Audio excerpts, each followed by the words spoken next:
Hey guys, we are here today talking about the Adidas Adios Pro 3. Now, this is Adidas's go at competing with all the other brands' top of the range marathon racing shoe. And I'm a big fan of Adidas at the moment. I like their Lightstrike Pro foam.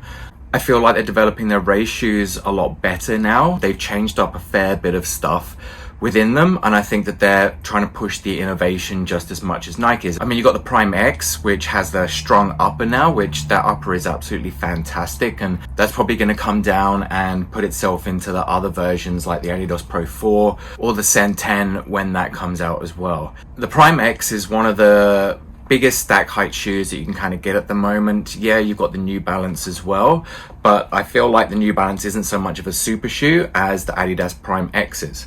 Now, with the new Adidas Pro 3, they've made a fair few changes to them, and for a start, the way that they look, I think that they look an awful lot better. I like the aggressiveness that they've done with it. The old Adios Pro 2s and 1s, they seem to be very plain shaped, and they look like a boring shoe in comparison to you got the Vaporflies that were pushing the boundaries of pretty much all innovation, and they were coming out with something that was a lot cooler. And I feel like with this design here, they've nailed the way that it looks. And I like the colorways that have come out. No, I'm not the biggest fan of this colorway, but I really like the black and the green. And I really like the green and the pink and the purples. Those were, yeah, fantastic in my eyes. And I know that this is probably coming to almost the end of its life now. It's been out for about a year, and I'm excited to see what upgrades that they can do on this. And as I said, like, I think it's going to be partly to do with the strong upper. So the upper itself is good. There's good lockdown on it. You've got eyelets on the side with the string parts just to hold that and trap it into place through that forefoot a little bit more. Coming up through the outside, then we've got a little plastic piece that kind of runs up the eyelets just to kind of create a little bit more stability through those areas where the laces are, and durability as well. If you've got something that's firmer, it can lock that foot in just that little bit extra.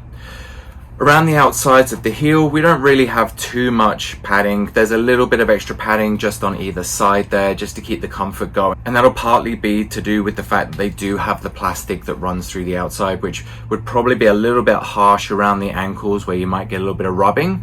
So yeah, they have included that extra bit of padding and almost a suede type material to it, just to make sure that it's nice and smooth and flush. Through the back, we've got a pretty much no heel counter on the back there. But that said, it does spring back. It's not like it's completely dead fabric, and we've got that plastic bit that kind of runs up the outside that does maintain an extra little bit of stability through the heel. One of the main things and the issues I've had with Adidas shoes at the moment is the laces. So I don't mean the lace holes themselves in the eyelets, but I actually mean the lace and the material, and I find that it comes undone quite easy. Laces like the Alphafly has, or the Vaporflies, where they're kind of serrated almost into it a little bit, it provides a lot of extra grip, and I find that I only need to single knot them. Whereas with the Adidas shoes at the moment, I find like I need to double knot them just to keep them on to make sure they're secure and safe. And even after I do that, I'm still not 100% confident that they're going to stay done up, which is a bit of a shame because I feel that is a big letdown to Adidas's shoes at the moment. Now, when you slide this shoe on, the tongue doesn't have any gussets to hold it into place. It's very, very free either side, all the way down. And I did find that I needed to shuffle the tongue a little bit just to try and get it into the right place. We've obviously got the fork through the top here that you can see that kind of then sits around the top of the foot to try and reduce any discomfort through it. But yeah, as I said, when you try and slip the shoe on, you pull it back and pull the tongue back to get it in, you can see that it just folds over straight away. And that's a big pain when you are trying to get it on. And again, it kind of creates that risk of rubbing and sores that might come up over time if you don't have that tongue sitting absolutely perfect. So onto the sole now. We've got full length Lightstrike Pro foam.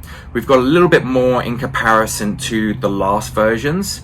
So this one here has a 6.5mm drop with a 39mm stack on the rear foot. Now, the foam itself is a lot firmer than other super shoe foams, and I compare it a lot to something like the Saucony Endorphin Elite It feels along that line. So I feel like this is a great shoe for people who do find that they overpronate a fair bit within the old Vaporflies or the Alpha Flies, where they were that little bit softer. So this has its place in the super shoe market for sure. But where it comes in, I'm not quite sure it comes in at the top. So it's definitely not Alpha Fly level. Like, that shoe has just so much bounce and return. Vaporfly 3s, so we've got those. The foam on that just seems, it's a little bit softer, but it does feel that little bit more energetic and responsive. And again, I really like the lace system that Nike has, although the rest of the upper I actually quite like on the Adidas. The other one and the last one, I guess, in my eyes, to compare this against would be the Saucony Endorphin Elite. The foams do feel very similar to each other. The main difference is the upper in my eyes. The upper on the Saucony Endorphin Elite doesn't hold you in. And I wish they would put a more standard heel counter on it, so hopefully they'll do that for the next version. I don't feel like the rocker in this, although it looks like it's aggressive. I guess you've got the curves and the foam there. I didn't find it as aggressive as the Adios Pro 2, and I don't find it as aggressive as a few of the other ones.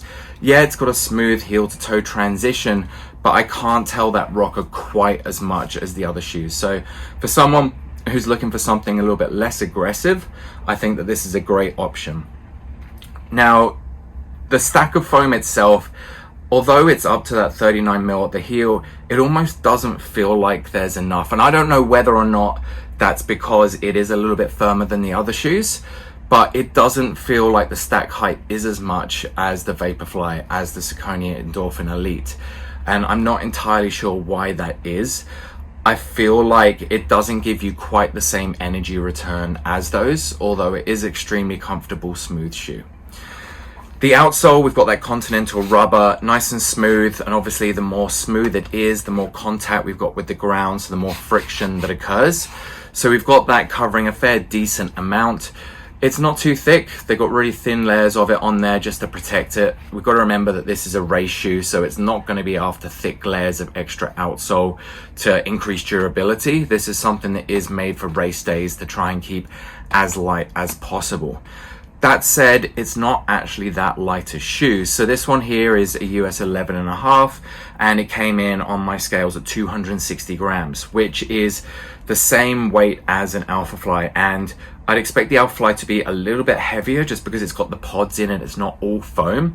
And I find that this is a bit more comparable to the Vaporfly, which is lighter than this, and the Saucony Endorphin Elite, which is again lighter than this as well. And it's lighter by around about 30 grams. So that's a fair substantial bit of weight that they still have on this shoe that I think that they do need to remove. And I think that they do need to get it down to around about that 220, 230 gram mark for that US 11.5 that I take. So should you buy this shoe? Look, I think that before buying this shoe, you should go out and try the Alpha Flies, you should try the Vaporflies, and you should try the Saucony Endorphin Elites before you make the purchase on this. I feel like this is a great introductory, almost super shoe that is a little bit more stable, not quite as rockered, so it's a little bit more forgiving, and it does have a broad, stable base to it as well for that landing.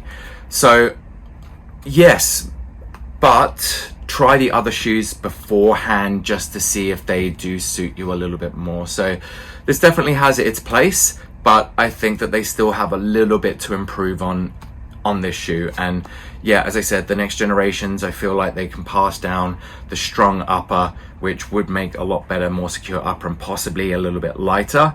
And then I think that they need to reevaluate the foam and the stack heights a little bit as well. Possibly people might want it made a little bit softer and possibly a little bit thicker. So I hope that Adidas sort that out. And then obviously the tongue gussets as well. If we can have something that actually holds that tongue into place, whether or not they make it just a built-in knit upper that's stretchy, something like that. Because yeah, as I said, it is frustrating putting in the shoes and then it just bending over every single time. So the distance that I recommend running this shoe for, it is up to full marathon, but I'd say you might be better going for slightly less than that. For around about 10K to half marathon, I think it's perfect. But whether or not people will find it that little bit too firm for that extra bit, I'm not sure.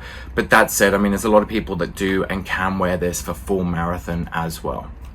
Alright guys, I hope that helps you pick out your next pair of super shoes. I'd like to thank Adidas at Pacific Fair on the Gold Coast for lending these shoes so we can bring you these reviews.